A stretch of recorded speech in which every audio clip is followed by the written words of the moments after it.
Hello and welcome, Magic lovers. For this week's Rogue Wednesday, I've brought back Ishkanah and I've made my own build of the Delirium deck. I've gotten rid of quite a few of the Delirium payoff cards. Some of them were slow or just not as good. I mean, the big payoff is Ishkanah. So, with the exception of the other ones that are really, really good, like Traversi or Ovenwald is supremely good. So I kept that one in, and I kept in to the slaughter. I think there are enough planeswalkers and Delirium's easy enough to activate that there is a chance that this is really, really good. So I'd like to keep this one in, and then I've changed around quite a few other things as well. It's more of a kind of a good stuff deck, but a lot of these things do help with Delirium quite a bit. So I've added in quite a few enchantments. Most of them don't really go into the graveyard automatically, but there are certain ways to get them in there, and your opponents usually want to get rid of them. So like Bitter Blossom, or the Animate Dead are two of those, and then Phyrexian Arena and Sylvan Library are both really, really good, and they are enchantments, and you might be able to dredge them as well. I added Stinkweed Imp because it's really good blocker, and also it's got Dredge 5, which is pretty amazing. And then I added Life from the Loam because, we're going to be putting lands into our graveyard quite a bit, and then we can, Life from Loam, and it has Dredge. And then I added Raven's Crime because it's a good combo with Life from the Loam, and I added Hymn to Torok, so we shouldn't have any trouble putting, and I added quite a bit of removal as well, so we shouldn't have any trouble putting instant sorceries or lands in our graveyard.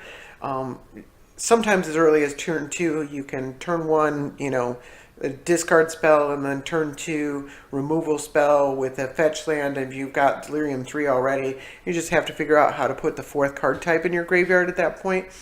So I think that's going to work out pretty well. And then the rest of it is just kind of, also one of the payout. I left Mindwrack Demon, a 4/5 flyer, just seems good enough. I also left Golgari Charm because of Edgar Markov. So that one seems like it's more of a metagame thing now, and it's definitely a good utility card. Like you can regenerate all your creatures, so it makes combat hard, or you can destroy an enchantment, which is, often relevant. So, other than that, most of these cards, I'm not sure there's enough artifacts in the deck. I kept Verdurous Gearhulk because it seemed really good. I cut the other Gearhulk. I cut I can't think of his name. The other XX artifact creature.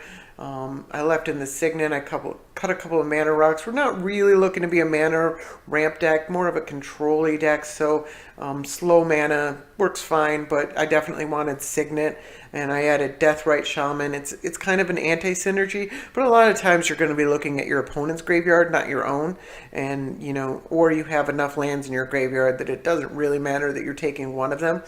A lot of interesting synergies in this deck. I'd like to see how they work and if they work well. And then there's a couple interesting cards that I'm not sure how well they're going to work, but I wanted to try them out. One of those is Smallpox. Seems like a good Delirium enabler that slows down your opponent quite a bit. We don't have that many 1-drops, so a Smallpox on turn 2 might kill a 1-drop on your opponent's side and take a land, and also put, 2 or 3 card types into your own graveyard.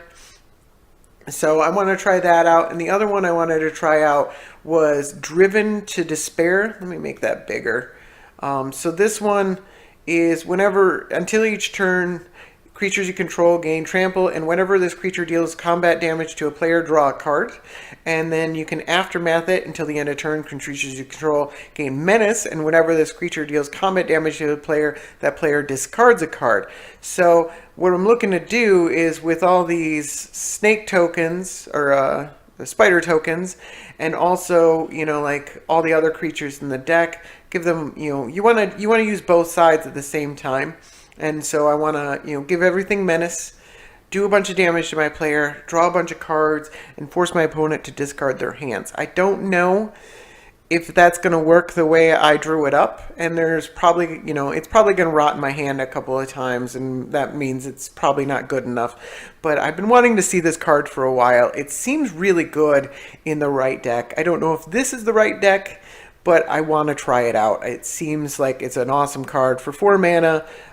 It does a lot of damage and nets you a bunch of cards and just wipes out your opponent's hand if it's timed right. And if it's not, then it probably rots in your hand. But I want to try it out. It seems like fun. I don't think one bad card is necessarily going to cripple the deck. So I want to try it out. So let's take this to some matches. Alright, I got a game. I am on the draw, playing against Padeem. It's interesting. And I have a smallpox in my hand, which is also very interesting. I also have 4 lands. I'm going to go ahead and keep this.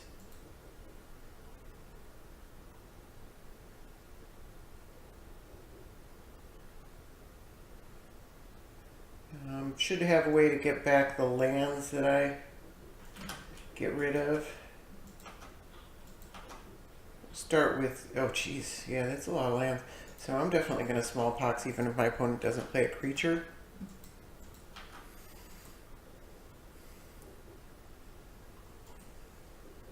Puts a lot of stuff into the graveyard. Yeah, geez, that's a lot of lands. That was a mistake. Should have just played a swamp, or I should have played the fetch land last turn. Or I should have, and none of these fetch lands.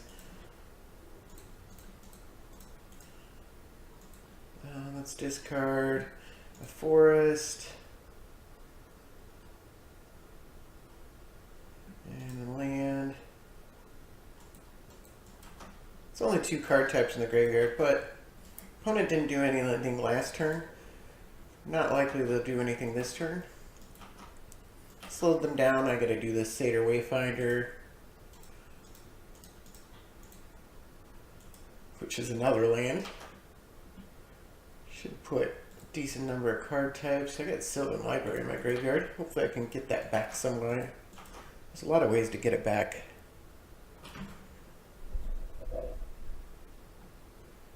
Opponent plays a Brittle Effigy.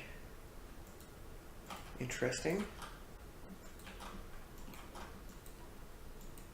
Now let's Inquisition.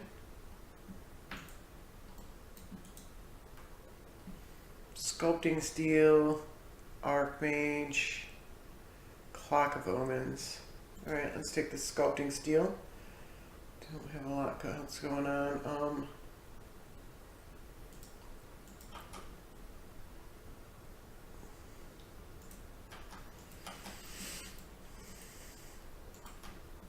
I can traverse for Eternal Witness and get back either the Crucible or Marin or the Sylvan Library.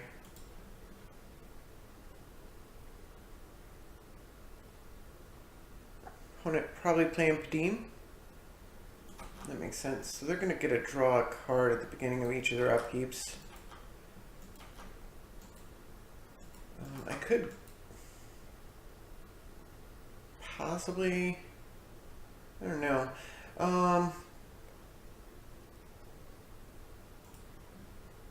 Let's traverse and see what we have. So, I don't think we have any creatures that kill that thing. Oh, we could Fleshbag Marauder. It's actually pretty good.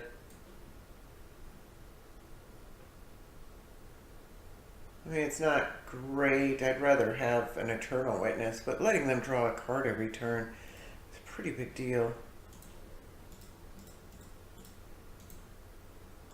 I can sack the Satyr Wayfinder. I lose a damage this turn, but then I get a 3-power creature.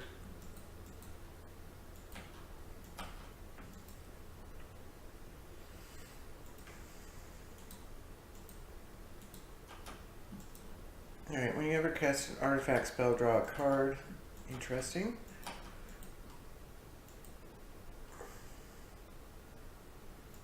Let's attack.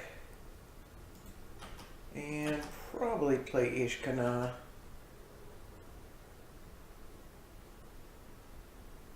Mind Rack Demon's good, but I think Ishkanah is better.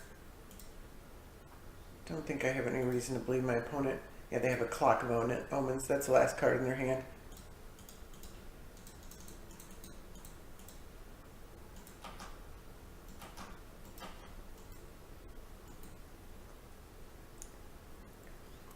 This Driven Despair is going to end up being pretty good.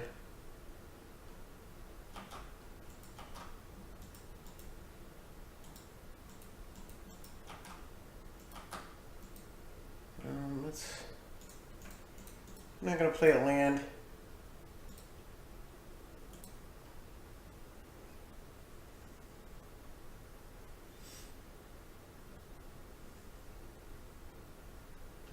And Despair. Might as well make them discard the cards too.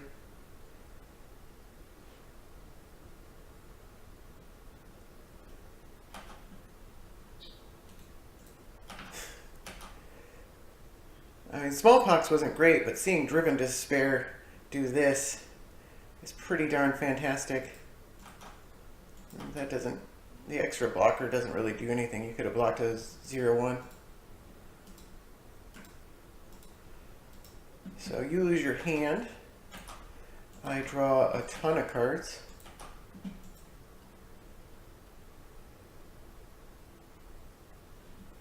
Return an artifact. You may put an artifact from your hand onto the battlefield.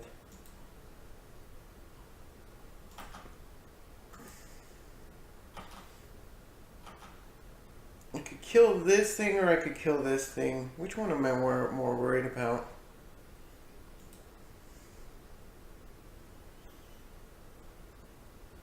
The Golgari Charm would kill this thing. So Collective Brutality is probably... Which one am I... I'm going to deal with this thing next turn. I think there's more of a chance that the Archmage is going to do something for them this turn. I'm just going to do that. Alright. We've got an Animate Dead. We can Animate Dead Marin, which then gets the Wayfinder back. It's pretty good. Just into my hand, but it's still good. Metalcraft.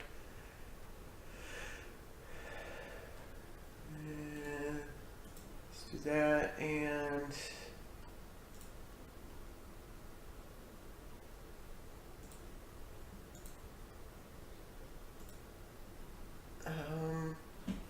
I think that's right.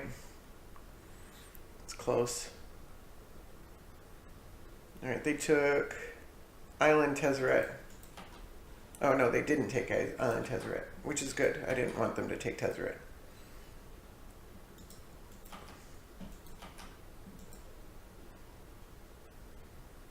That's pretty good.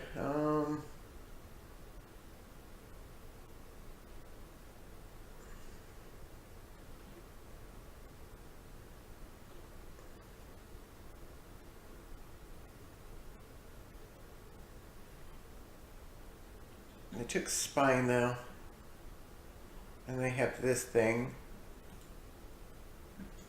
How do I want to do this? Let's play the Wasteland.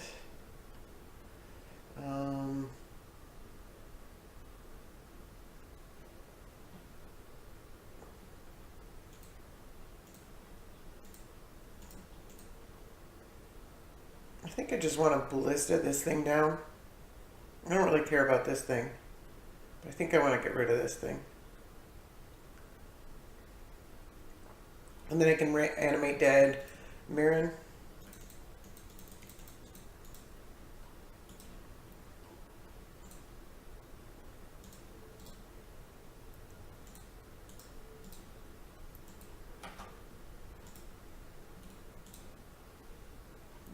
They can block the Fleshbag Marauder if they want. That's actually kind of actively good for me. They don't know I can get the Marin back yet. Yep.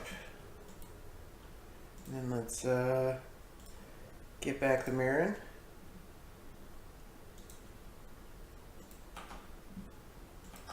And probably put the Fleshbag Marauder in their hands. Oh, and opponent packs it in. Alright, I got another game. I am on the draw. My opponent's name is Commandor, and they are playing Arahbo. Still can't get that card, but I got a pretty good hand. I'm going to keep it. Got a Utopias Raw there. That's pretty awesome. And Toxic Deluge is probably going to be good against a cat deck. But I could potentially be taking 5 damage next turn if my opponent plays Savannah Lines.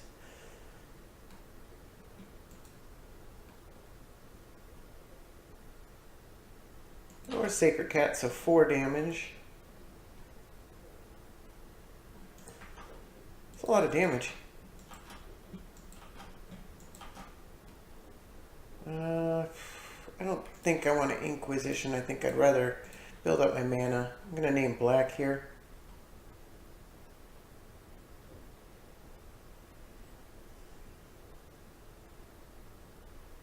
And then I can Inquisition and Abrupt Decay next turn.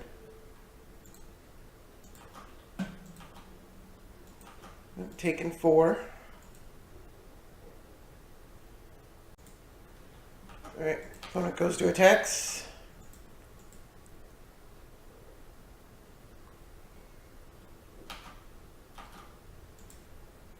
It's a lot of damage from a 1/1. That ability is really good.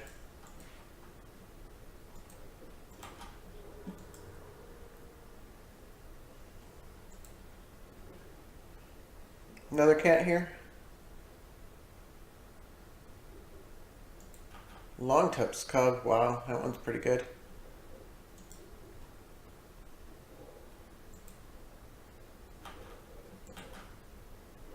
Alright, let's Inquisition.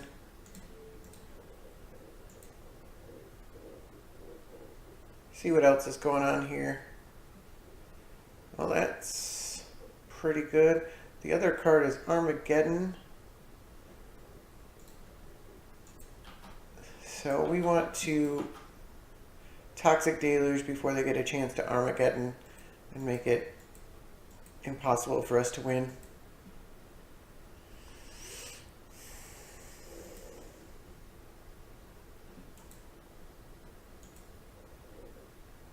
Do I Abrupt Decay knowing that?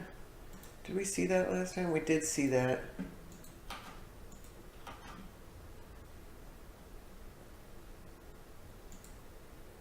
I think I'm gonna take this 6 and Deluge.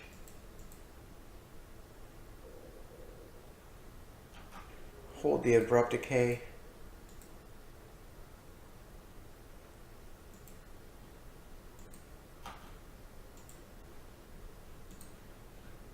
Hopefully they drew another creature and they play it out.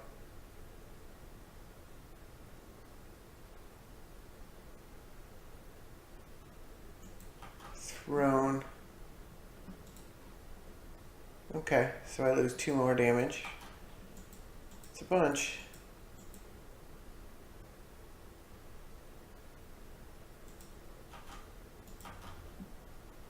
Alright, let's see, so we definitely Toxic Deluge. And then probably Wasteland or Whiteland because they have a Sacred Cat they can replay. And also an Armageddon. I think I have the castle here. That's fine.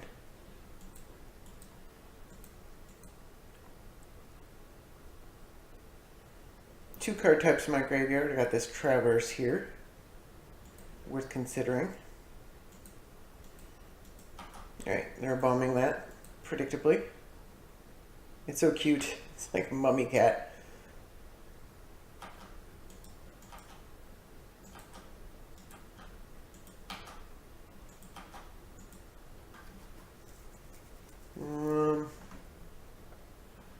Let's play this. And say go.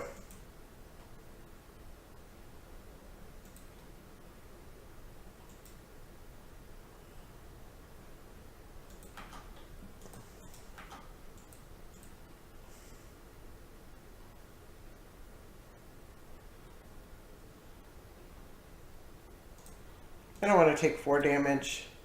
I also don't want them to, really? Oh, jeez. We just drew that. So we're getting Armageddon. That was such an amazing... Oh, we're not getting Armageddon this turn. Oh, that was a blowout.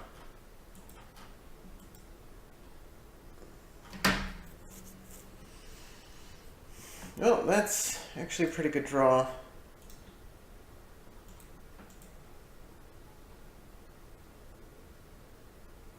We need that in the graveyard, don't we? Yeah, we do. Tap it for blue. Play the land. Is that enough? That's enough.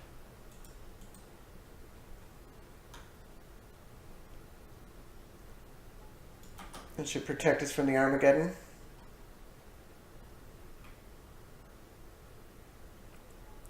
And then I'm going to traverse.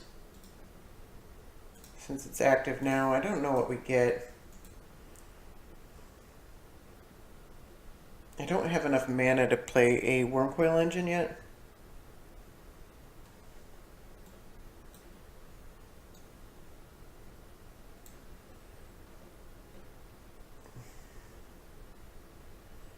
I could just play a Stinkweed Imp. If my opponent hits mana, they're going to play Arahbo. So Stinkweed Imp is probably a little better against that.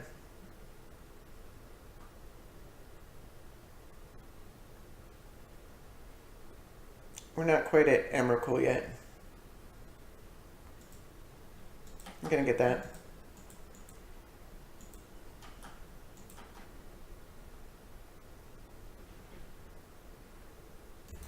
Alright, my opponent is going for the Armageddon anyways. Which I'm confused by.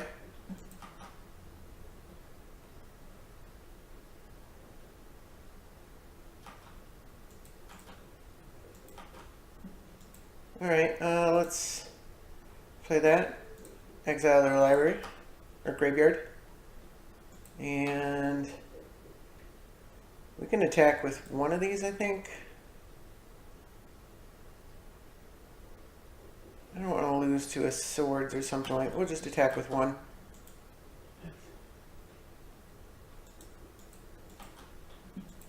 I guess we could have attacked with 2, because we can still block with Ishkanah no matter what. It just doesn't, if they kill the spider, it doesn't do anything. They just bounce off each other. They don't do damage to each other. That was an aggressive Armageddon.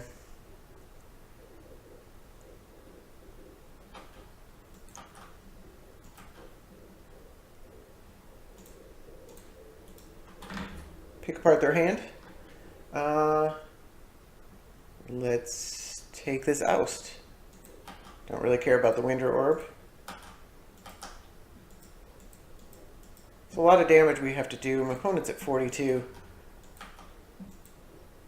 So it's an uphill battle. Maybe their land was a deciding factor there.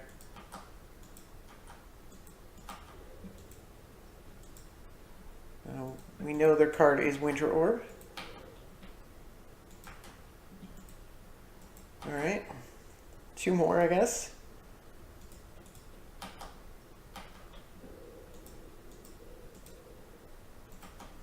Golgari Charm, if we can get a green mana, does kill the Sacred Cat. Alright, they got white. So they're playing the Winter Orb. Alright. They really just don't want to have creatures, anything being cast, huh?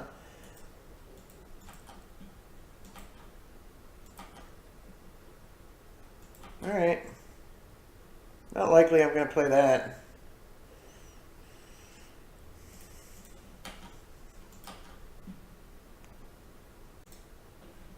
Alright, got through for 2 more.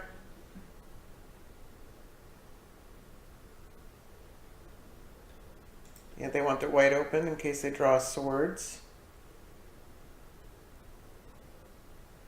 They must have been banking on that oust when they went for the Armageddon. That must have been in their hand at the time.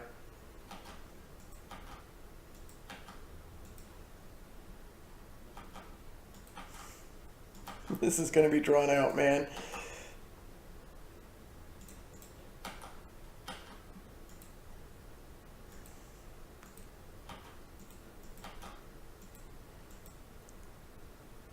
I'm just going to skip ahead until something interesting happens. Alright, my opponent played a Sunspear Shikiri, which is unfortunate because it's a 2-2. I honestly can't do anything about that.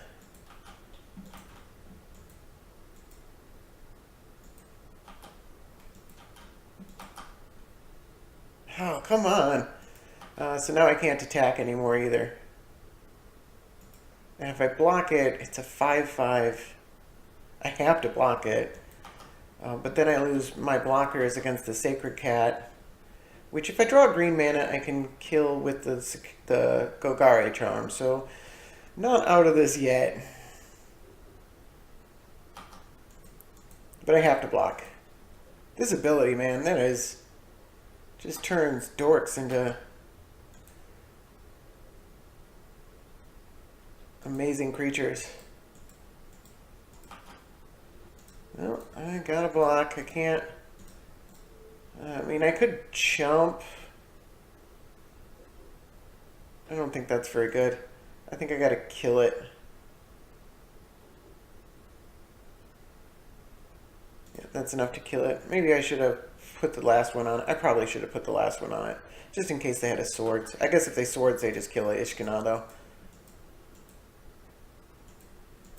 Not another one. Oh. Well, Golgari Charm kills both of those. Come on, green mana. Ah. Come on.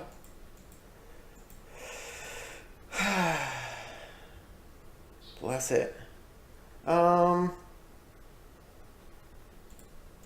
can attack with 2 of these.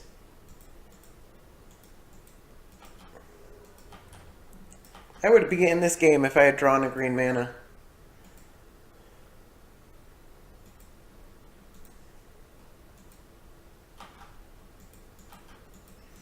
Alright, so I gotta take 3 damage, or 4 damage here. Oh, 4. Oh, that's brutal. And they're gaining 4 life. I'm gonna attack, block the Sacred Cat.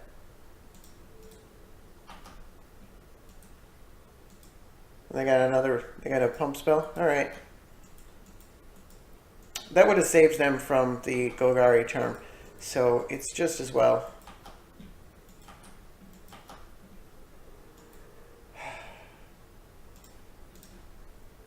That actually creates mana next turn. But I'm at 2 life.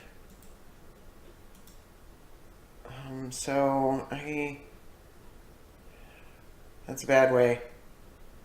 It's not good. Because I take 1 more damage from the Caracal.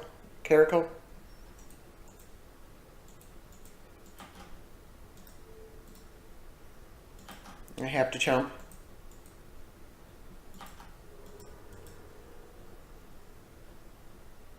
Play another 1/1. Not a 2/2. 2/2 would be so bad. Alright, well we can't use that.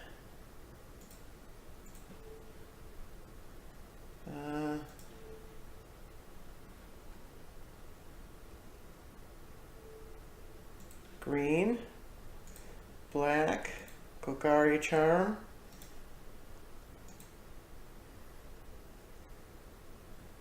And I guess we play the Bloodstained Mire. Gotta be very careful not to sack it though. I don't think, no, I don't have Urborg.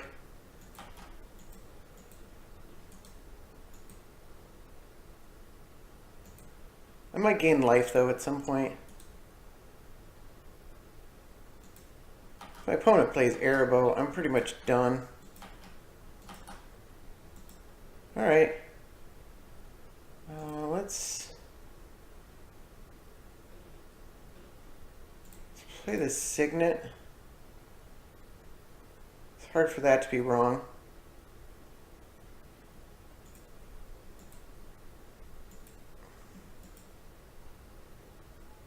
I guess I could have played... No, I want the Signet. I want the Signet really bad. And might as well attack. Tarmogoyf is 6/7 though. And this is another target cat. Oh, they can pay 3 and it gets trample. And +5/+5. That thing is nuts. I need a removal spell for that thing.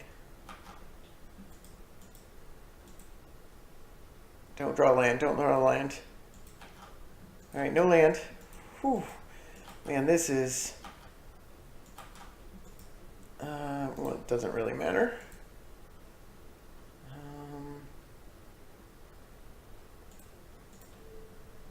So exile their Flooded Strand for green.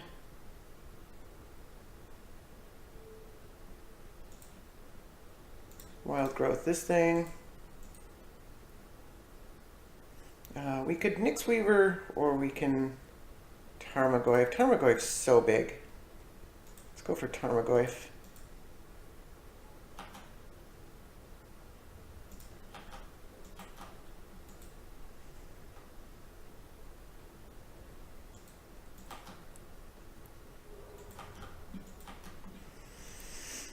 Might be able to block a 10/10. I don't know.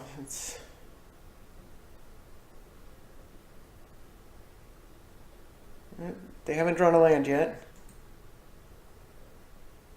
A 2/2 doesn't get through Tarmogoyf. A 3/3 doesn't get through Tarmogoyf. And now we get to start gaining life with Deathrite Shaman. Obviously this land. Drew a command tower. Not in a million years am I going to play Phyrexian Arena. We could play the Nyx Weaver. Let's do some damage to my opponent.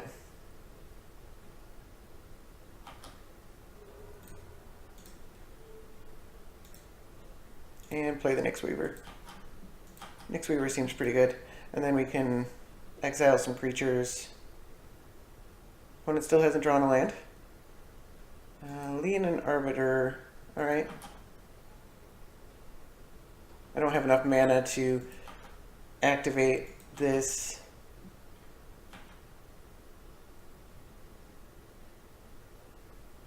And search my library.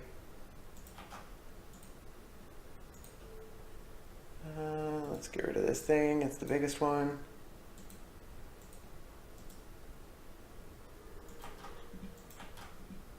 Alright, untap this. 2 cards. What are those? Grimflayer and a land. Crucible. Opponent doesn't have any.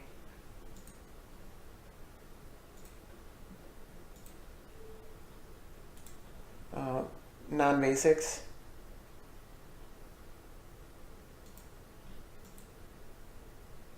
But we can get lands out of our graveyard forever, so that's pretty awesome. We'll go ahead and get a Bayou and attack with this 2/3, leaving the Tarmogoyf on defense. We can chump with the Spider if we have to.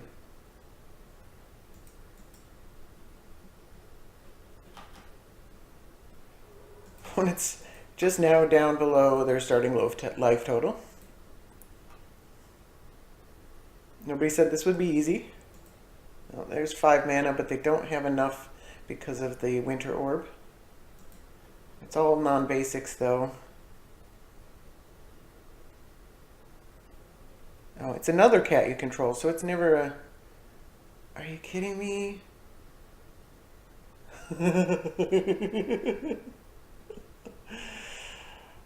Oh my god, I can't do anything about that, can I? It's going to be a 5/5.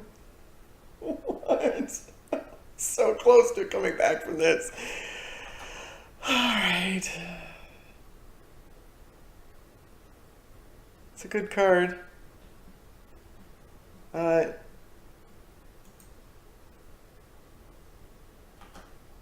it has protection from green though. Another target.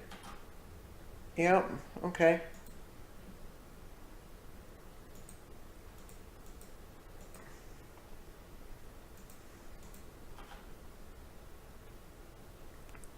So we're actually still alive. With one life again.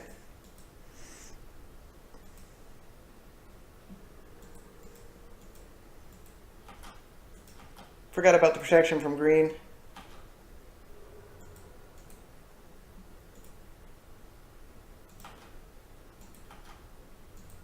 Oh, and I also forgot about the Throne of the God Pharaoh. Good game. That was crazy. I got another game. I am on the play. Playing against Emrakul. I have a very capable hand. Do I want Deathrite or do I want Utopia Sprawl? I think Deathrite. My opponent's playing colorless. There's almost no chance they can kill this. I think all the cards cost 2 mana.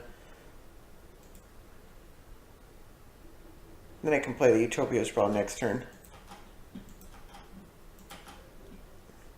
Opponent hand is actually devoid of action. Now that I'm noticing it.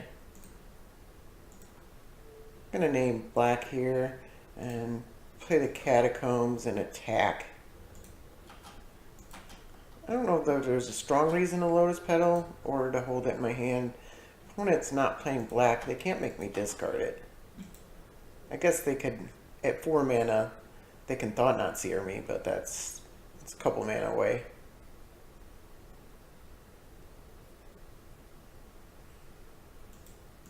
Mind Stone, okay.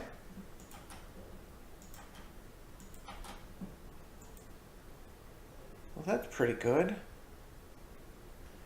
1, 2, 3, 4. Can I play a turn 3?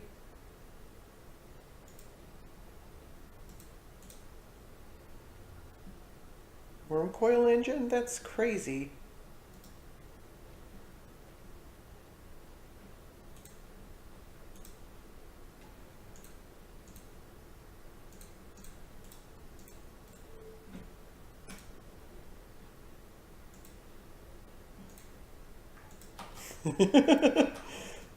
That's amazing.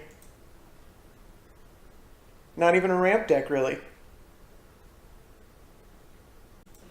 Opponent plays Tech Edge and Thran Dynamo. They're actually really close to playing an Emrakul. That's almost as crazy. I should have played this thing, by the way. And yeah, I'm like out of action now. I could play Ishkanah, but I kind of raided my own graveyard. I would only had 2. Do I want Ishkanah? I don't think I do.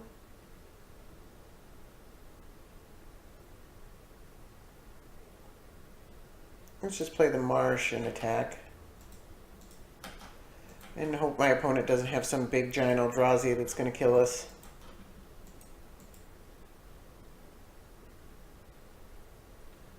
Five, 6, 7, 8, 9. Nothing in their graveyard. So they're still 4 away from Emrakul. They got 5 cards in hand, which they played a lot of mana rocks. Usually that's the trade-off, is it runs down your hand. Happened to me. I ramped pretty hard, and it certainly ate up my hand. They have their own World Coil Engine. Alright, well I've got to reanimate, so I will definitely trade and then reanimate theirs probably. Gaia Reach, okay. And a Hedron Caller.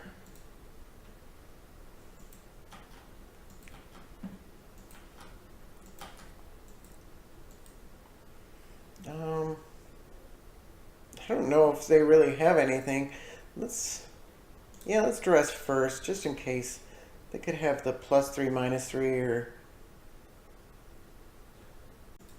Alright, it's just 2 lands in their hand. Let's attack. I guess we're just trading damage if they don't block. I'm really hoping they block. Looks like they're going to block. That's awesome.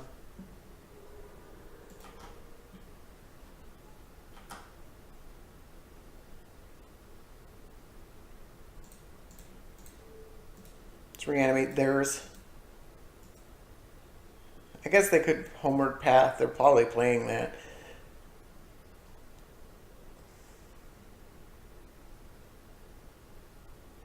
Which would be unfortunate, but we definitely want it in our, to stay in our graveyard. We got 3 card types now. And we definitely want it out of their graveyard. Opponent's cycling the Ash Barrens.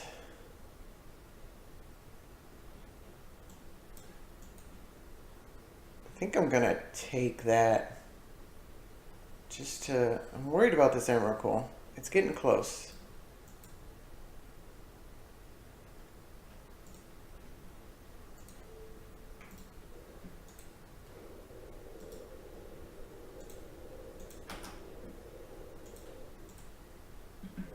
So they got to waste.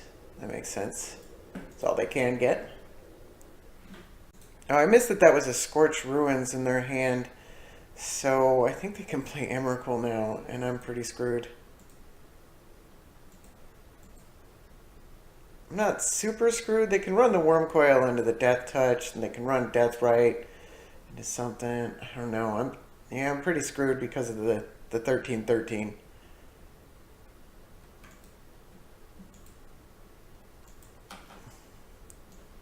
Yep, sometimes they get there.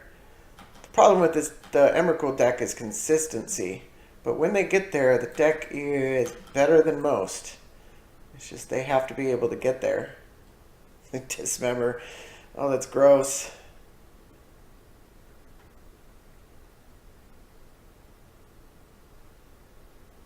I think I'm pretty dead here. Gonna hang in for a minute just to find out. Alright, opponent is attacking with the Lifelink Worm and the Deathrite Shaman.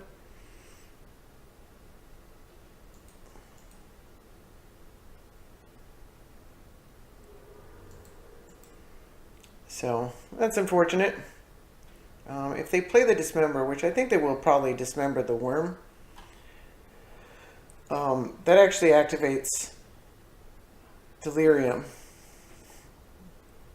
Surprised they played a land for me. That was nice of them. Oh, they're playing Ishkanah now, and then probably dismembering it. That makes sense.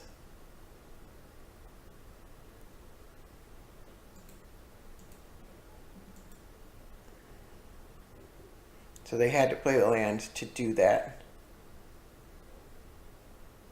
Man, it's no fun watching somebody else take your turn. Guess that's why I was banned in Standard. Alright, so I can't recast it now. I don't know, if they can recast this thing again.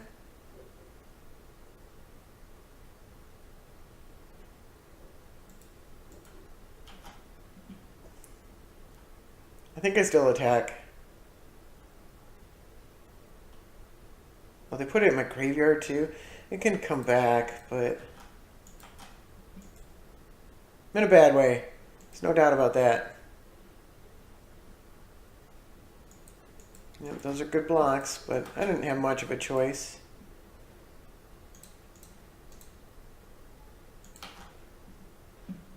Let's take that forest. Put a Nyxweaver, Damnation, and Grizzly Salvage. Damnation would have been nice. So we're taking 13.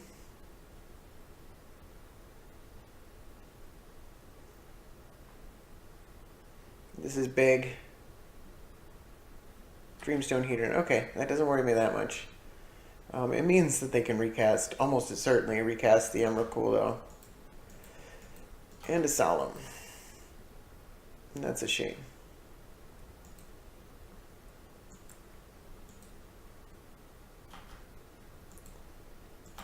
Are you attacking with the Emrakul? Yep.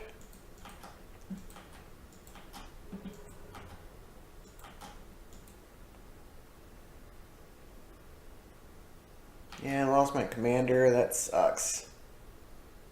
I'm actually dead to commander damage next turn. I just realized. Yep. No, I have to... Alright, it happens. Like I said, the deck's crazy good when it works. Alright, got another match. I am on the play. Playing against Progenitus. A lot of interesting matches this one. I got a Hymn to Torque in my hand. That's pretty awesome. 2 lands. Hopefully enough. We got a Tarmogoyf. Seems pretty good. The Hymn will probably make Tarmogoyf pretty big. Let's go ahead and cast the Heath.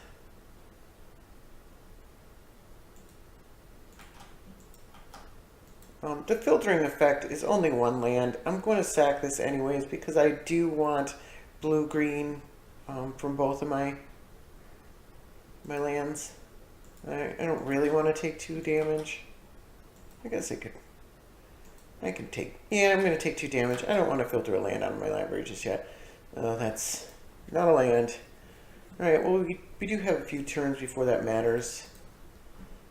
So I am going to take 2 damage. Because I do want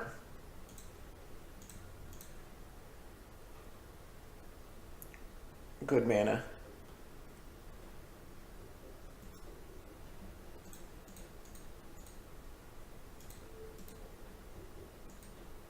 Also, both of these only tap for green, or only get a green, so I could have only gotten Forest with the second one if I hadn't gotten Overgrown Tomb. So I hit Kiki Jiki and Planar Cleansing. Interesting.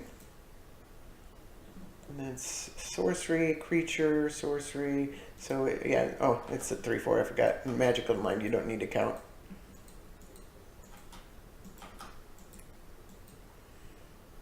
Alright, well, it's Life from Alone then. Hopefully we don't get it countered, but we can keep getting it back. Yeah, let's play the Wooded Foothills. We will probably dredge that. Because I mean, it's only dredge 3, but it's a decent chance of getting us to Delirium.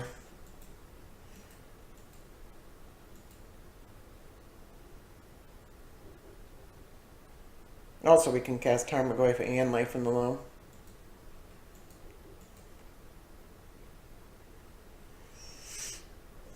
And we'll have 2 or 3 lands in our graveyard.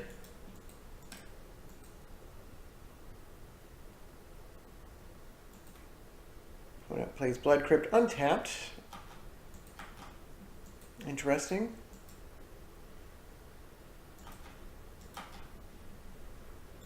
Let's take that.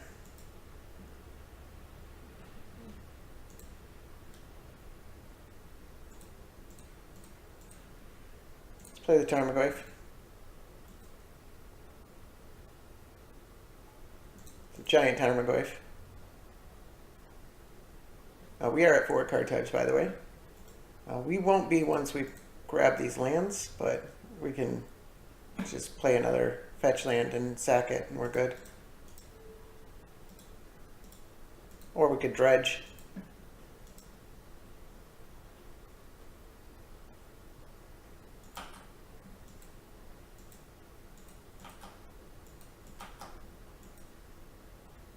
So I assume my opponent is just playing like a 5-color good stuff. Alright, they terminate. I've got Marin here, so I'm not too worried about that.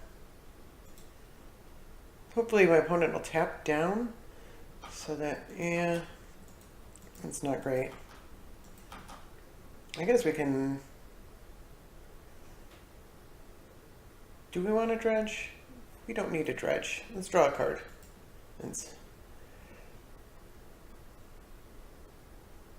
I'm just going to go ahead and play Ishkanah.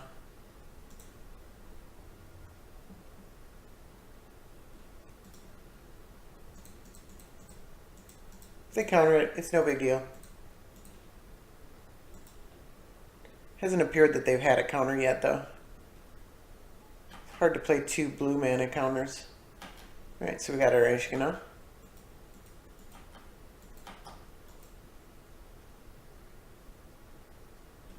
This costs 8 mana now. We're at 5 card types. Opponent plays a Desolate Lighthouse and says go. A loot house, if you will. I still don't really need the Life from the Loam. I'd rather just draw a card.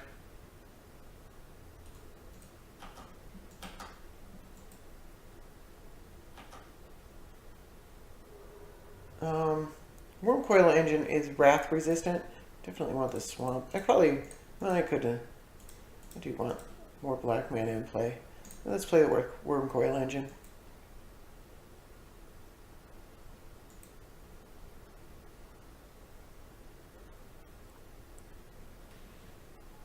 Alright, it resolves.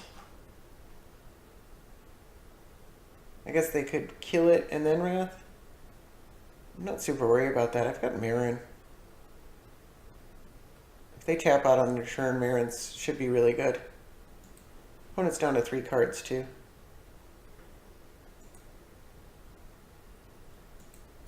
All that futzing around with Life of the Loam has really helped my card advantage. Right. They don't have Supreme Verdict. They do have Wrath of God or Damnation mana-wise. Let's just leave that be. Let's tap for a bunch. How much is it? This thing is 7 mana, isn't it? And we have 7 mana, don't we? That's amazing.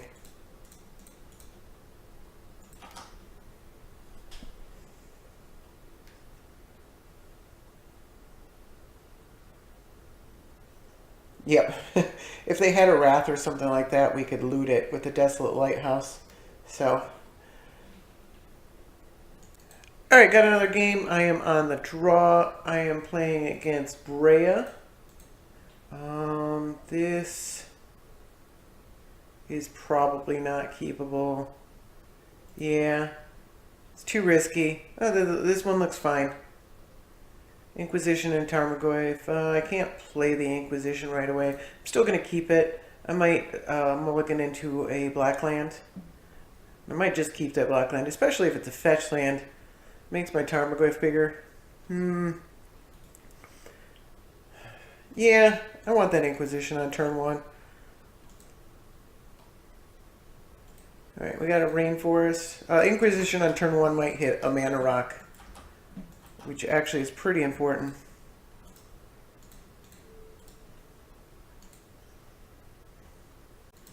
Alright, yeah, we got Felwar Stone, Radiant Flames. Let's play around that.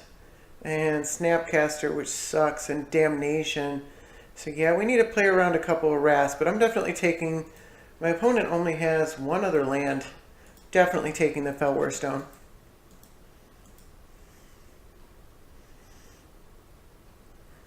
Tarmogoyf is only a 2/3. So they drew another land. Still, they could just play it. I'm gonna go for it. I'm just gonna play the Tarmogoyf. There's lots of ways we can get it back. It's super cheap. Not super worried about it. See, now it's a 3/4. Opponent shouldn't have anything that deals with it at instant speed because we know they drew the Misty Rainforest.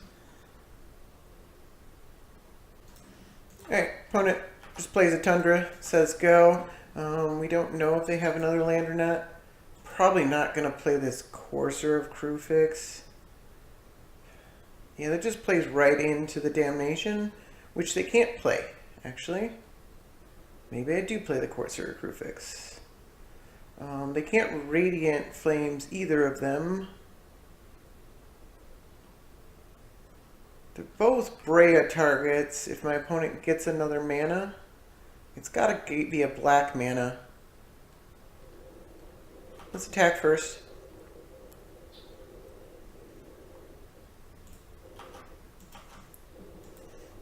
I'm gonna play the Corsair.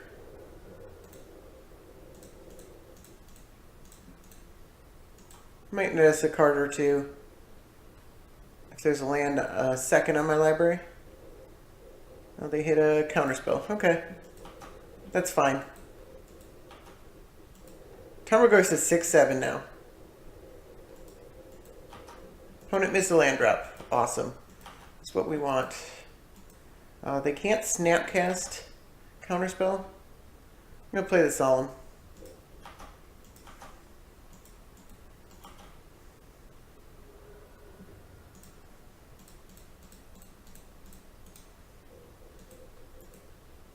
I'm going to get a Swamp if it resolves. Got another counterspell? Alright. I mean, Ishkanah's active.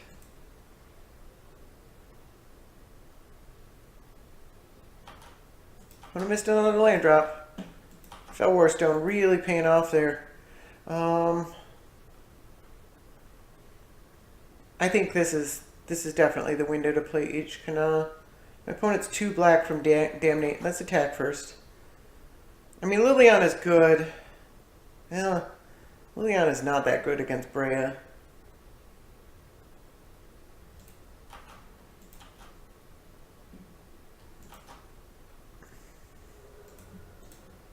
Let's hope they didn't hit a third counterspell. We know 3 of the cards in their hand. Alright. Ishkanah resolves. Opponent's at 14 life. Alright, there's a black mana. They can Breya. Not sure how good that is.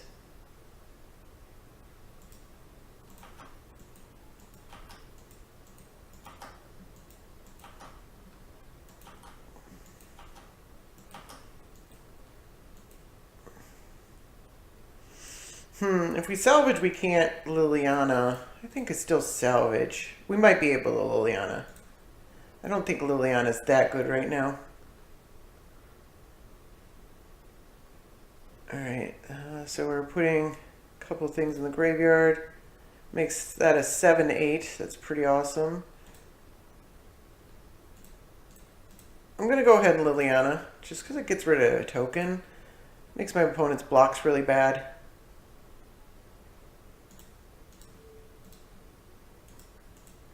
And it makes it so that if they want to use the -4/-4, they've got to sack Breya, and they'll probably have to block with a Thopter here.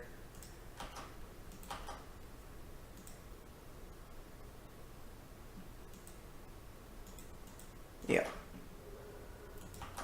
Predictably. So they can't really activate Breya's ability unless they play another artifact. And then they have to sack Breya and that artifact. It's not a good situation. I don't think they can really attack Liliana either. Wasteland. Hopefully they use it now. Do not think you can afford to attack Liliana. I think they have to chump block. I mean, they don't have to. Really, that's bold. Oh no, they haven't. They haven't hit damnation. I don't know about that attack. Is there?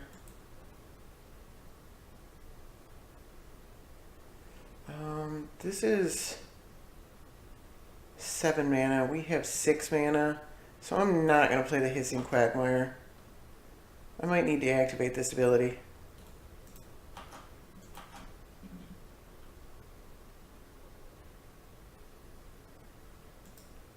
What do you have? What is this?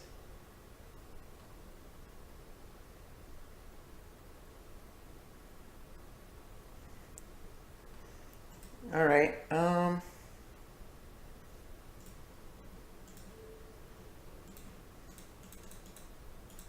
gonna... We don't get to replay the Tarmogoyf, but that's 4 damage. 3 more. Seems pretty good. Maybe that wasn't right.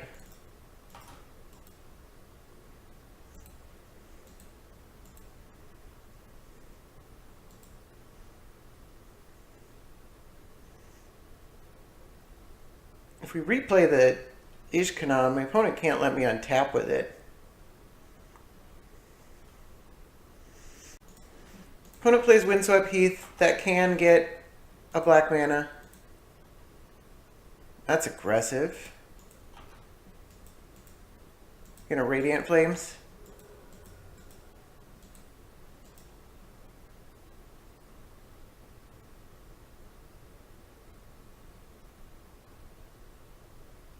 Yep, okay.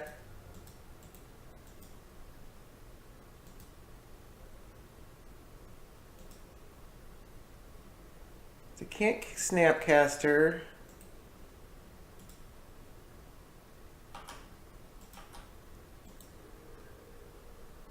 Oh, that's pretty good. Just gonna go ahead and it might play into a counterspell.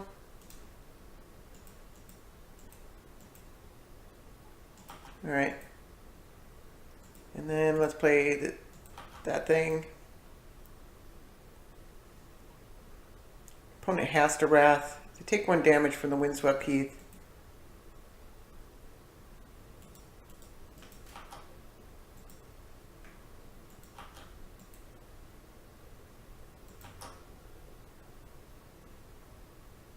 Gotta get black mana. They can't Snapcast Radiant Flames. That doesn't kill Ishkanah.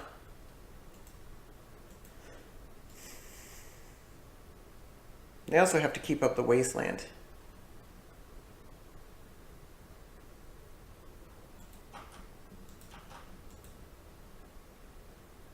And I'm gonna block. Alright, move to blockers. No, I don't wanna. Let's do 2. Alright, opponent lets the damage through. They didn't even put the spider first. Not that it matters if you're wrathing.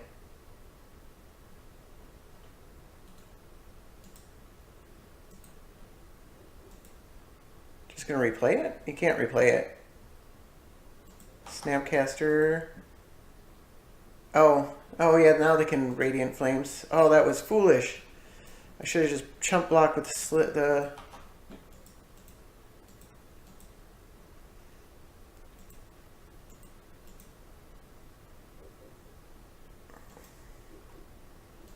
Alright. That was a mini punt. Yep, they go straight for the Hissing Quagmire. Not even gonna bluff a counterspell. Cause I mean I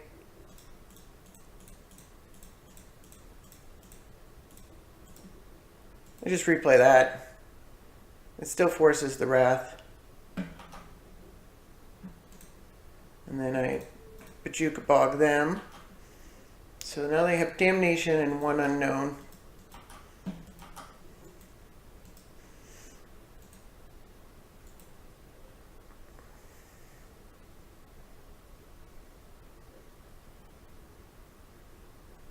I mean, you have to play it. Otherwise I just, yep, I untap and... Alright, so then we shouldn't have to worry about another Wrath type effect. So let's play that. And that. And might as well Life from the Loam. It lets us... Oh, actually, we can replay the Hissing Quagmire. That's actually great. So we get to replay 3 threats now, one of which is wrath resistant.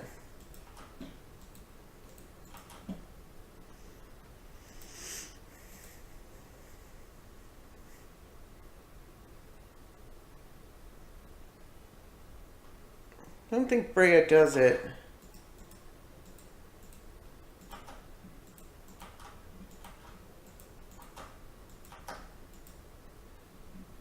Definitely want to draw a normal card. I'm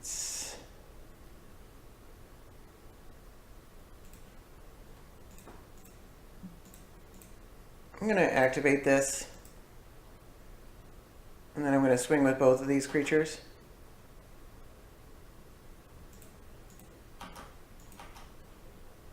They can double chump block with Thopters, or they can trade Breya for the Hissing Quagmire and then chump block. That's fine. Okay.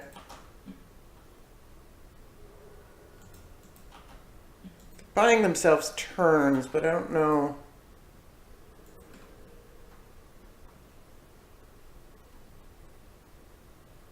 If we untap with his Deathrite Shaman, they lose.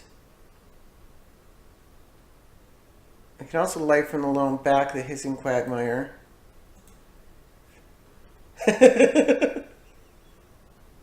All right, that's dying with style. Give him the GG. We got a little lucky that our opponent got a little mana screwed in the early game, but part of that was orchestrated by the Inquisition.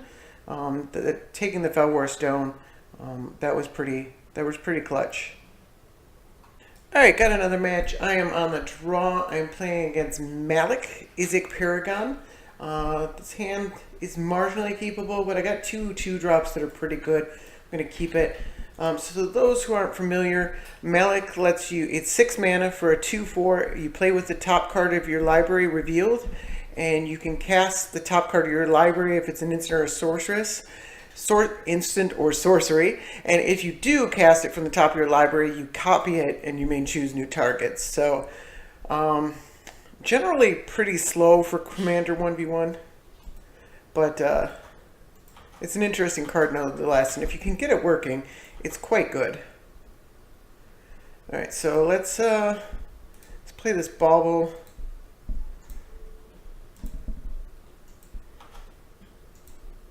I looked at Gutter Snipe. Okay, makes sense. Then I draw a card. Playing cards from, I think these Visions when they made this draw a card on the next upkeep. I don't remember. No, I wasn't playing during Visions, and I don't remember when they did all that, but I'm going to start off, well, they could. Let's lead with Tarmogoyf. They could have a counterspell. It's actually pretty likely. Guess they could also have a lightning bolt. There's the counterspell. Nope, just cycling. So that puts a land in the graveyard, making it a 3/4. Interesting.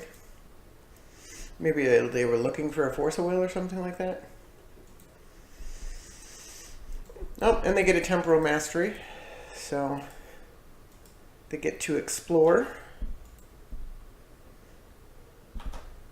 It's actually a little better than Explore because it's essentially free because you untap the mana that you used to cast it.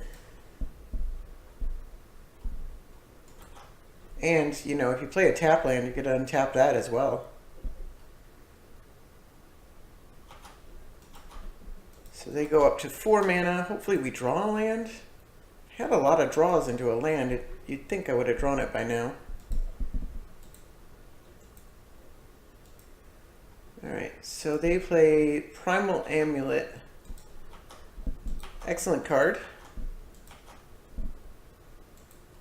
Alright, we do draw a land. It's not a black land, so I can't... I think I'll probably... I mean, the Bitter Blossom's good, but the Courser, I think, is more important here. Go ahead and attack first.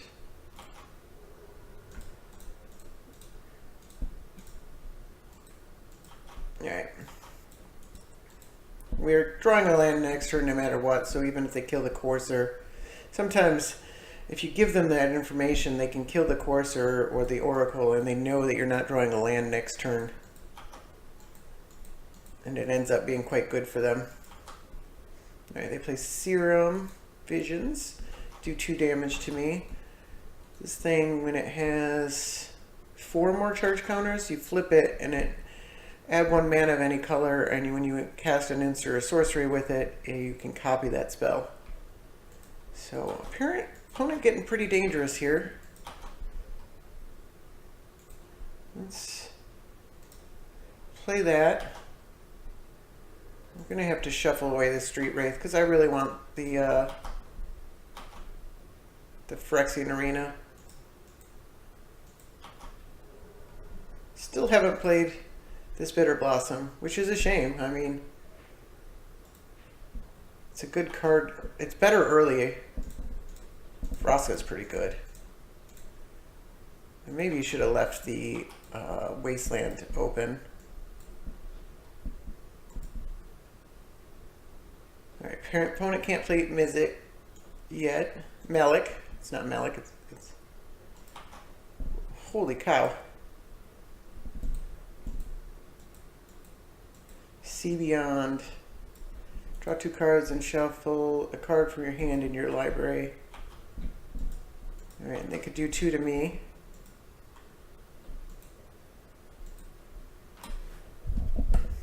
Nowhere close to playing this Emrakul.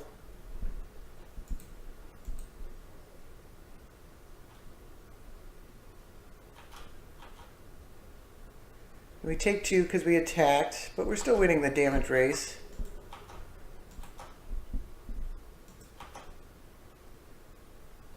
Jeez. Alright,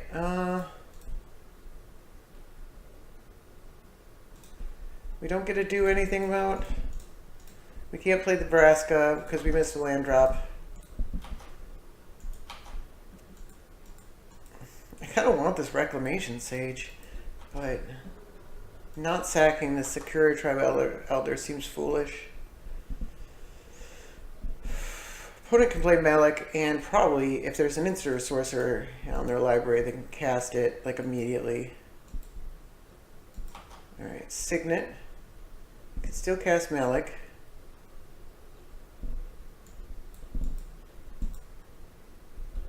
Nine mana. Holy cow. Time stretch. Take 2 turns? Oh my god. I think I'm dead.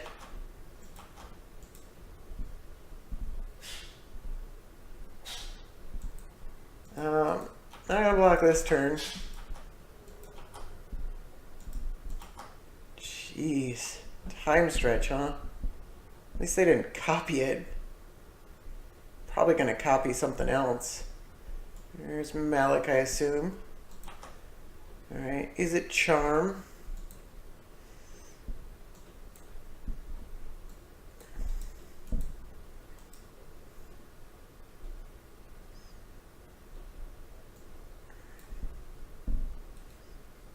So this thing's a land.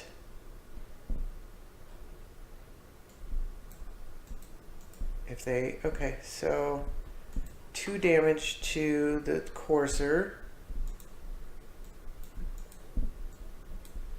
And then they get to flip this. Mizzium Orders, holy cow. And they get to copy it. Okay, yeah, because it's in the top. So our creatures are all dead.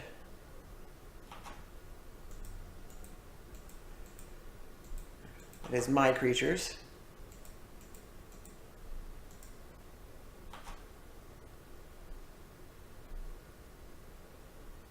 They could double copy Mizzium Orders if they wanted to.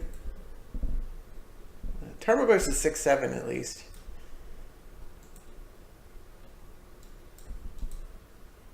It's crazy though. It's a cool deck. I've never seen this actually work. In a blue heavy meta game where there's a lot of counter spells, paying 6 mana for a commander that does not a lot doesn't tend to work. But our deck, it works pretty well. We were able to stop it.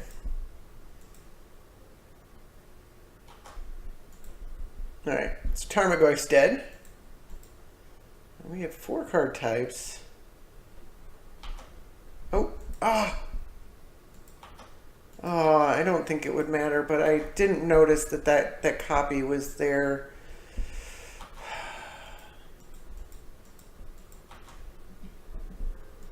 I think we're dead no matter what. My opponent has a whole nother turn.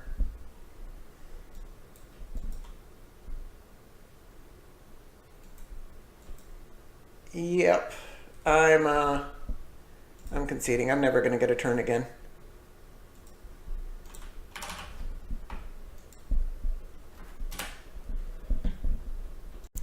Alright, got another match. I'm on the draw again. This is a rematch against the... Oh, my opponent. It's the same opponent. Opponent has switched decks. Playing against Anafenza, a graveyard hate deck. I'm gonna keep... So I was hosting the game, so I imagine that my opponent picked the deck that they thought would be good against me, which is not very nice, but whatever. I guess we get to see if such is actually true. I want to play this Bajuka Bog just because it's a tapped land. Not super worried about my opponent's graveyard. We can get a bunch of things into our graveyard before Anafenza is played. Oh, there's Deathrite Shaman. Alright, well, I'm still going to play the Civic Wayfinder, I think. We don't have any fuel for Deathrite right now.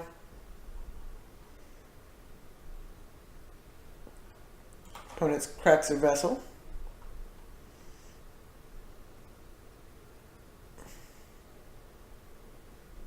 Actually cut this card from my... let's take this Blooming Marsh. And we are at 3 card types. Him, Stinkwood Imp, and might play that Stinkwood Imp next turn. Anafenza, though, a non-token creature. It's just creatures we have to worry about. So it gets rid of the creature in our graveyard. I think I'm still going to grab it. Alright, so what do we hit? We put Solemn and Sakura Tribe Elder in our graveyard. But we went up to 4 card types. And let's play the Stinkwood Imp.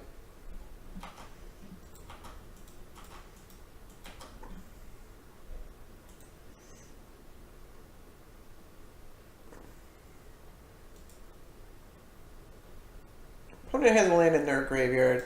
Alright, so they swords it. That's fine. So they gotta get in for 4. It's not great, but it's fine.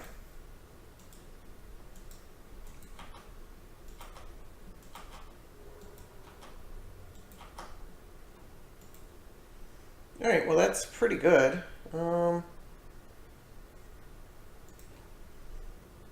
Let's play the Deathrite. I don't want to play Walking Ballista on... Well, we could just play this giant 4/5. I want the Deathrite, because like it turns on Verdurous Gillhawk, it turns on... Yeah. We might get a chance to regenerate our creatures.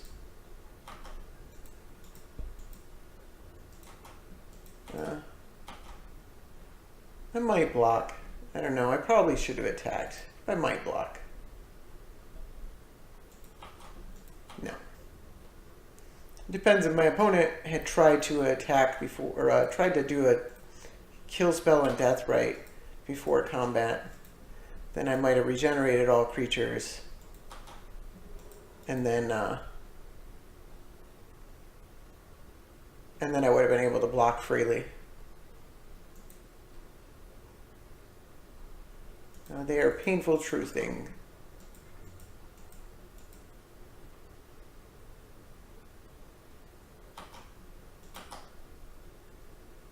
Alright, let's exile their land. Man, let's get green. Having mana troubles again.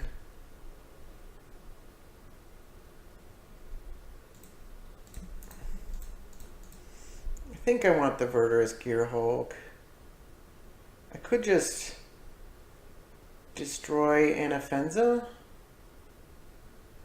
My opponent just replays it. I think I want the Gearhulk. And then let's just make the Wayfinder really big. Do I attack? Yeah, I think I can attack. We're not at low enough life total that we really need to worry about my opponent's 4/4. If they get the Verdurous Gearhulk out of the way.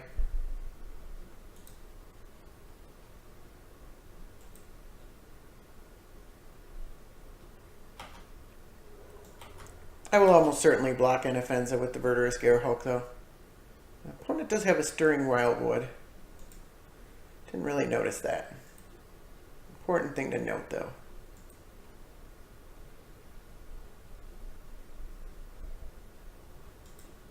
Shambling Vent as well.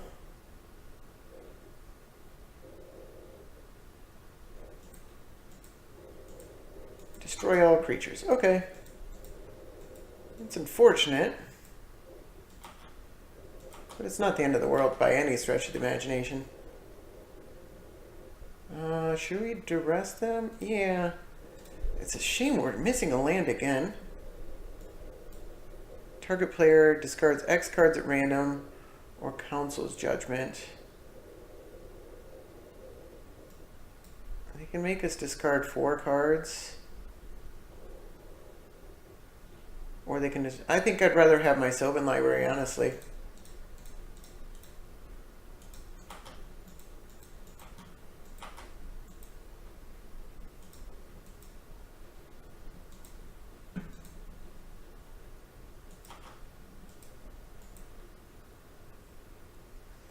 These cards are good, but they're not the best. And, you know, we really want to land. Sylvan Library almost guarantees a land. Looks like opponent is going after our hand. Yep. No surprises.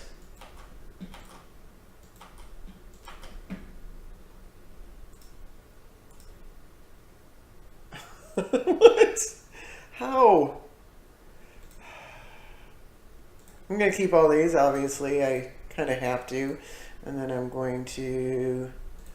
So black, black for black, black, more black. Let's play the arena. And then let's Raven's Crime our opponent. I don't know how we drew 3 cards and still missed a land drop. Alright, they hit... We discarded a Palace Jailer. What else could they have in their hand that's... I guess we don't have any targets for Palace Jailer? Thalia, okay.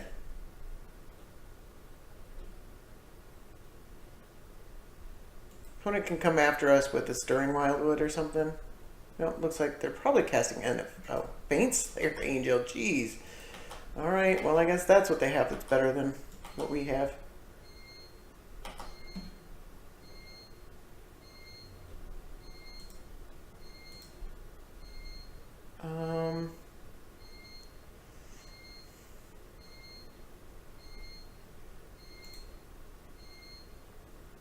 To bring something back, and I don't know, we could protection from demons and dragons. I'm gonna wait on this Toxic Deluge because we can Ishkanah.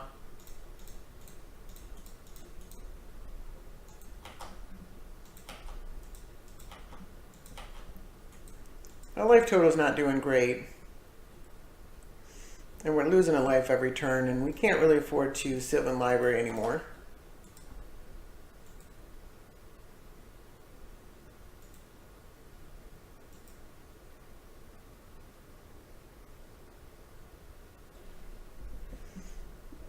What's the opponent doing? They have their own Ishkanah. Alright. It may be getting time to Toxic Deluge.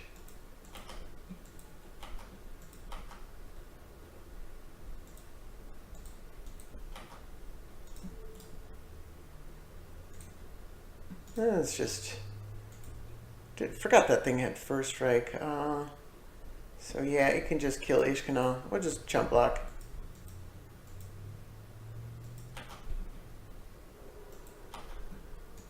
Opponent has 0 cards in hand though. We do have a few ways to gain life.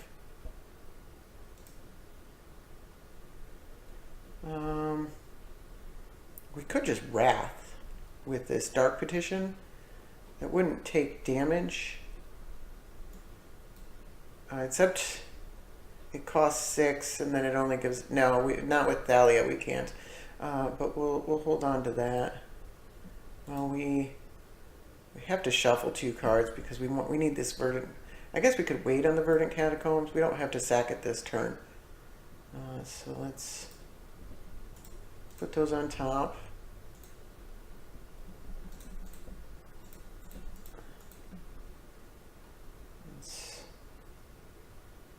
Toxic Deluge for 5. Yep. Alright. Although if an opponent plays Anafenza or comes at us with one of these lands, I might have to shuffle. Could potentially come after us with both of the lands.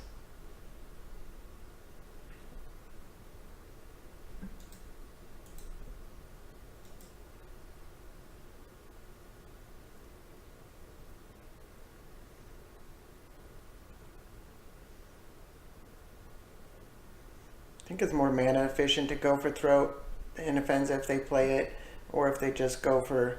Alright, Nissa. Not worried about Nissa. I guess it's flips instantly, doesn't it? So, maybe I do kill Nissa.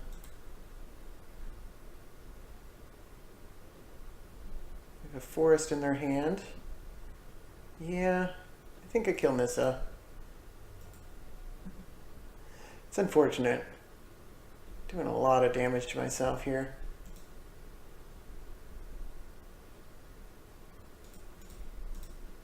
They can only come at me with one of these land creatures now. Or they could play Anafenza.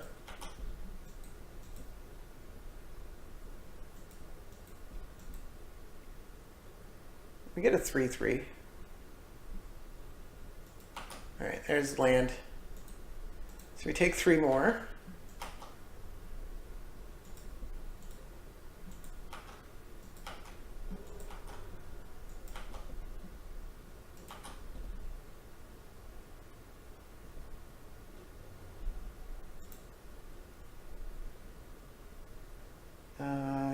Yes.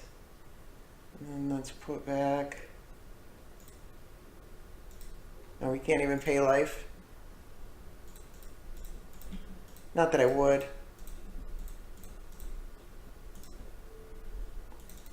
Oh wait, how much does that cost?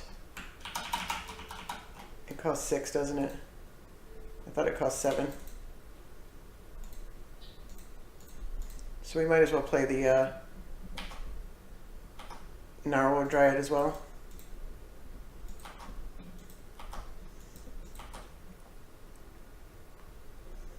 Alright, so let's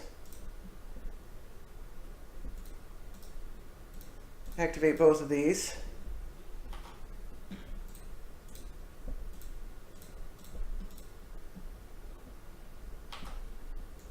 And just cuz. Alright. Oh yeah, I have to F2 twice for each player.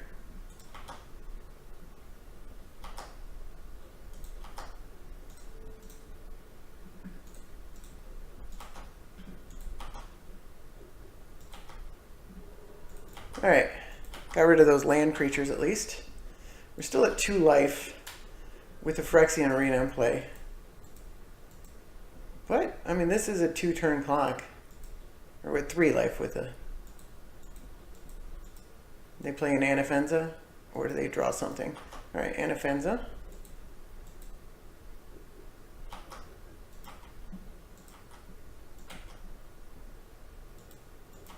Right?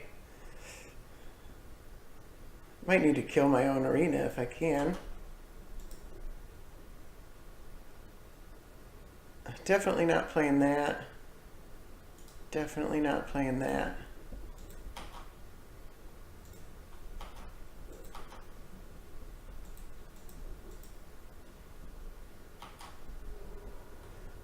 I could just play Ishkanah, or I could Marin and get back what? I think it's Ishkanah. I think that's the safest play.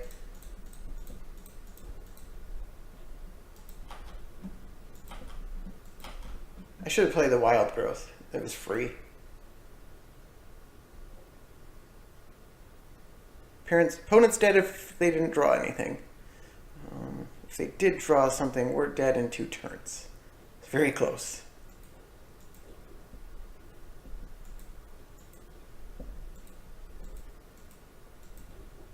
Draw 2 cards and lose 2 life. Any answers, Emrakul? I'm sweating here. Birthing Pod. Sack Anafenza. Palace Jailer's already in your graveyard. What else is there? Let's find out. Siege Run. Oh my god! This is not my day.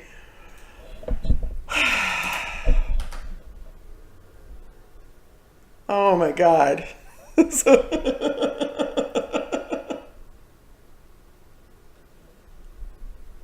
All right, so there were definitely some bad beats in there. A couple of aggro matches where we almost stabilized. Man, those were the worst, man. I mean, they were fun games. Don't get me wrong, but man, being so close to victory and then having it snatched at the very end, oh, it's brutal. And then we had a couple decks that just went over the top of us, and we're mid-range deck, and that's going to happen sometimes. Is decks are just going to go over the top of you, and that's kind of those big decks kind of prey on mid-rangey decks. I think on paper we should be all right against the aggro decks. It is a little bit harder to stabilize. I would like to have more removal. I forgot a couple of removal spells when I was building this deck, but I was having trouble cutting spells, and I didn't know what to, so I was having trouble narrowing it down to 99, so I missed a couple of removal spells that I might otherwise play. After playing it a little bit, I think Raven's Crime could be cut. Life in the Loam is good on its own. Raven's Crime is not.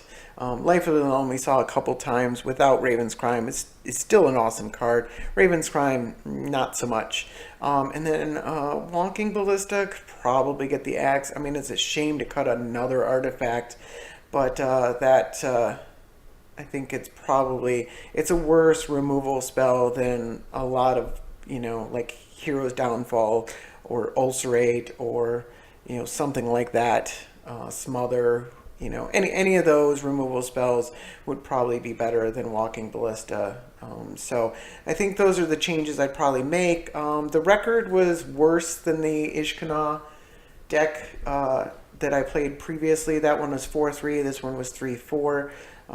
It's a small sample size. I do think this deck is probably, I don't know, I don't want to say it's better, but it's a little more streamlined, I think. There's still probably some changes that could be made. Adding more removal spells, I think, would help a bit. There were a couple of times, especially against the aggro decks, where I really wanted just 1 or 2 more removal spells. So, other than that, I had a lot of fun playing those games. Even the games I lost were a blast. So it's a cool, fun deck. I don't think it's anywhere near tier 1. I think it's going to get beat up pretty hard by the top tier decks. But, it's still a really cool deck. And when it works, it's pretty awesome. And I think in general it's right to not rely too heavily on the Delirium the payoff cards, like Ishkanah on its own. You definitely want Delirium enabling, and you don't necessarily need the obvious, the ones that came from Standard, from the same set, that are meant to enable Delirium in Standard. You just use like other cards, like Dredge is turned out to be a really good Delirium enabler. I don't think you need more than the 2 I included, because those are the best 2 dredge spells. And then there's a few others. Smallpox could probably be cut. It wasn't that great. And then there's some other ones that were pretty good. Satyr Wayfinder and Nyx Weaver are obviously pretty good. And the Grizzly Salvage was pretty awesome. So those are really good Delirium enablers that worked pretty well. So I think you keep those kind of things in. You add in other, just good sorceries and instants are really good. Discard spells and removal spells are always going to be, really good. And, lands that you can sack. So like I said before, you can hit 3 Delirium fairly easily, and then you just have to have your opponent remove a creature or something like that, or you dredge something, or you play a Satyr Wayfinder. We didn't have too much trouble enabling Delirium. There were a couple times where we didn't, but I think I had a better time enabling Delirium in this deck than I did in the other deck. And in my previous experience, some of those Delirium payoff cards they weren't good enough. Whereas I think, Traverse the Ovenwald was fairly good. I never got to see Grim Flayer, but that one's pretty good. I never got to see To the Slaughter. I don't know if it would have been that good. Nobody played any Planeswalkers against me, but it might be that we need a better removal spell than To the Slaughter. Hero's Downfall comes to mind. It's the same mana cost, but it's more targeted. And then, but yeah, I really enjoyed the deck. I thought it was a lot of fun. So, yeah, I guess that's all for today. I do want to say one thing, by the way. One of my viewers asked me about the metagame now that Commander 2017 has come out. Edgar Markov has been all the rage, and the Tymna decks have been seeing less 5-0s recently.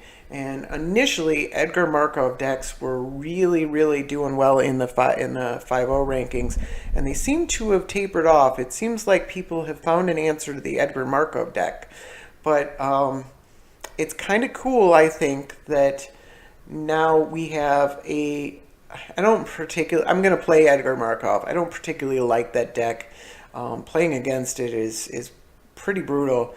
There are definitely answers, and people are finding them, and people are going to have to adjust their play to, and that's why I kept Golgari Charm in. I never ran against Edgar Markov, but and as people find more answers, people are going to play Edgar Markov less. I think just a lot of people were just jamming it because it looked really good, and it was winning a lot. And now that it's winning a little less, people are going to play it a little less, but people are still going to enjoy it.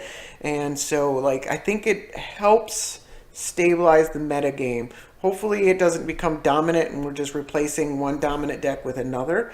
But I think we've got these control-y decks, and even Tymna is a control tempo aggro. It's it's in the middle of a lot of things, but it still has a lot of control elements.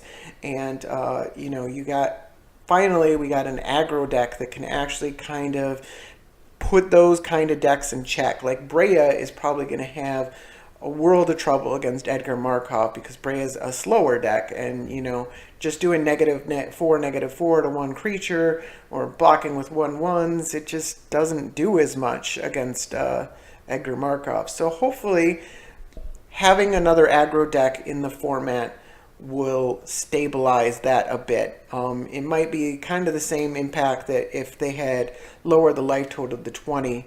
I don't think there's any way they should lower the life total to 20 and also keep Edgar Markov in the format. That deck would be nuts.